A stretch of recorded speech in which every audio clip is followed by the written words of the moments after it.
కావ్య గారు మరి 3 మ్యాచ్‌లు ఓడిపోతే అలా బీసీసీఐ కంప్లెయింట్ ఇవ్వడానికి వచ్చేస్తారేంటండి? ఆ! మూడేనా 3 మ్యాచ్ చేసినాయి. నెక్స్ట్ మ్యాచ్ గెలుస్తామండి. ఫస్ట్ మ్యాచ్ నుంచి అదే చెప్తున్నారురా 300 కొడదామని వెళ్తున్నారు. 130కి ఆల్ ఔట్ అయ్యి వచ్చేస్తున్నారు. అంటే మేము బానే ఆడామండి. అంటే వాళ్ళే బౌలింగ్ బాగా చేశారు బ్యాట్‌కి అందకుండా. సరేరా నెక్స్ట్ మ్యాచ్ నుంచి బ్యాట్ మీదకి వేయమంటారు. అయినా బ్యాట్ మీదకి వేసినప్పుడు క్యాచ్ అవుట్లు అవుతున్నారు. ఒక్కొక్కడు ఒక 4, 6 కొట్టొచ్చేయడానికరా మిమ్మల్ని దున్నపోతుల్లో మేపుతుంది.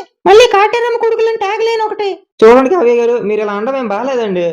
నాకు బాగుంటదా మొన్న ఇషాన్కి సెంచరీ కొడితే కావ్యబాబు కోసం అంటారు. కమిన్స్ మ్యాచ్ గెలిపితే కావ్యబాబు కోసం అంటారు. హెడ్ 6 కొడితే కావ్యబాబు కోసం అంటారు. అభిషేక్ శర్మ ఓపెనర్ రా ఆడుకుంటున్నా నన్నే అంటారేట్రా. మీరు మ్యాచ్ కోసం వచ్చారు నా కోసం వచ్చారు అర్థం కాదు. చూడండి కావ్య గారు ఆప్షన్ లో కొనుక్కుంది మీరు కాబట్టి పడాల్సింది కూడా మీరే. ఆయన ఏం తక్కువ చేసామండి. ఆస్ట్రేలియా కెప్టెన్ ఇచ్చాం, శ్రీలంక కోచ్ ఇచ్చాం, సౌత్ ఆఫ్రికా హిట్టర్లు ఇచ్చాం, ఇండియన్ స్పిన్నర్ ని పేసర్లని ఇచ్చాం. ఫస్ట్ మ్యాచ్ పూనకాలు వచ్చేసేలా ఆడేశారు. నెక్స్ట్ మ్యాచ్ పడుకోబెట్టేశారు. ఆ మీమ్ పేజ్ వాళ్ళైతే ఉన్న పనులన్నీ ఆపేసి ఈ పని మీద కూర్చుంటున్నారు. ఏం చేయమంటారు సార్ వీళ్ళు మ్యాచ్ల కన్నా టాస్లు ఎక్కువ గెలుతున్నారు. చూసావుగా లోపల అన్ని టీం హెడ్ లో ఉంటారు. నువ్వు ఎక్కడే కూర్చొని పత్తారసం పెట్టుకో. నేను వెళ్ళి తిట్లు తినేసి వచ్చేస్తా. పెద్ద టీంలు పర్ఫామ్ చేయట్లేదు, చిన్న టీంలు పర్ఫామ్ చేస్తున్నాయనే కంప్లైంట్ మీద మీ అభిప్రాయం ఏమిటో తెలపండి. ఫ్యాన్ బేస్ ఉన్న టీం ఆడకపోవడంతో ఫ్యాన్స్ బాగా హట్ అవుతున్నారు. మా ముంబై ఇండియన్స్ అనుకున్నట్టే ఫస్ట్ అండ్ మ్యాచ్ డేవిడ్కి ఇచ్చేసాం. నెక్స్ట్ నుంచి స్ట్రాంగ్ కంబ్యాక్ ఇస్తాం.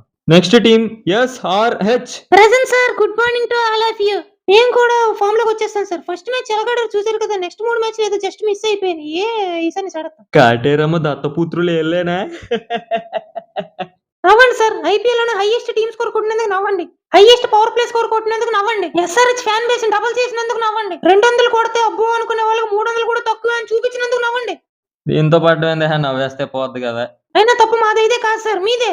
మాకు కమెంటేటర్ తీస్తే తగలేస్తుందండి. వాళ్ళు 6 కొడతారు అనుకుంటే నెక్స్ట్ బాల్ వికెట్ పడిపోద్ది. వికెట్ పడుతుంటే నెక్స్ట్ బాల్ వికెట్ పడిపోద్ది. వాళ్ళు కమెంటరీ చేస్తున్నారు, చేతబడి చేస్తున్నారు అర్థం కావట్లేదు. ఎంత హైదరాబాద్ ఫ్యాన్స్ అయితే మాత్రం మరీ దిష్టి పెట్టేస్తారా అండి.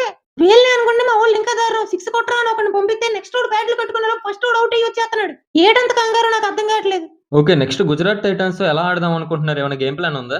ఏమని సార్ 300 కొట్టకపోతే ఫ్యాన్స్ ఒప్పుకోరు, కొట్టడానికి వాళ్ళు ఒప్పుకోరు. ట్రై చేస్తాం. ఆర్ఆర్ మీద కొట్టినంత ఈజీగా అది జీటీ మీద కొట్టడం. మా వాళ్ళ ప్రాబ్లం కూడా అదే సార్. ఒక్కసారి ఫామ్ లోకి వచ్చి తిక్క రేగిందంటే జీటీ ఆర్ఆర్ అని తేడా లేకుండా కొట్టేస్తారు సార్. 3 మ్యాచ్లు పోయేసరికి పిచ్చి తోపినట్టుంది. ఏదేదో మాట్లాడుతుంది పాపం.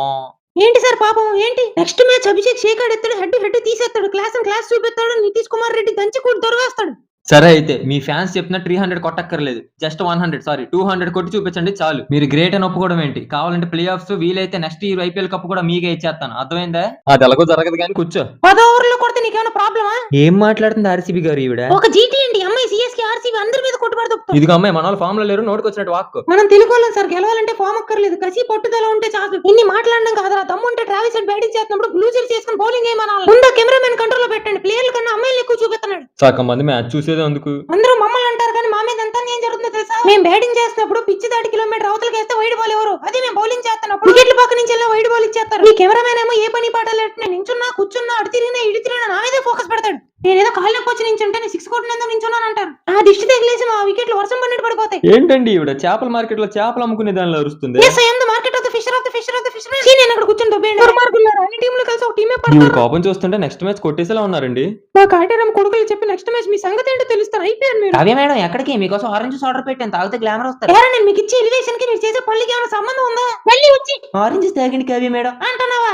ఎందుకండి ఎంత కోపడతారు? ఇంకో ఏమైంది? మీ తింగరాలు వస్తున్నారు అడగాలని. అరే హెడ్ ఏమైందిరా? నువ్వేనా చెప్పు. మేడం మీరేం కంగారు పడకండి. జీటీ జెర్సీ అటు ఇటుగా బ్లూ కలర్ లో ఉంటది. కావాలంటే బ్లూ స్పెట్స్ పెట్టుకుని ఆడతాను. నెక్స్ట్ మ్యాచ్ వాళ్ళకి చుక్కలు చూపించపోతే అడగండి నన్ను. బ్లూ స్పెట్స్ వద్దులే, మేము కూడా బ్లూ గానే కనపడితే అప్పుడు మాకు దోలు తీరిపోద్ది. ఎట్టుకొత్తపోతే మనకు అభిషేక్ శర్మ ఉన్నాడు, నితీష్ కుమార్ రెడ్డి ఉన్నాడు. వాళ్ళు మిస్ అయితే నేను చూసుకుంటా సార్. ఇది కూడా నా ఫ్లైట్ టికెట్స్. నెక్స్ట్ మ్యాచ్ గెలిపించకపోతే రిటర్న్ టికెట్స్ నన్ను పంపించండి. మన వాళ్ళు ఉన్నారు కదా మేడం, చూసుకుంటారులేండి. వాళ్ళు ఫస్ట్ నుంచి ఉన్నారా? ఏం చేశారు?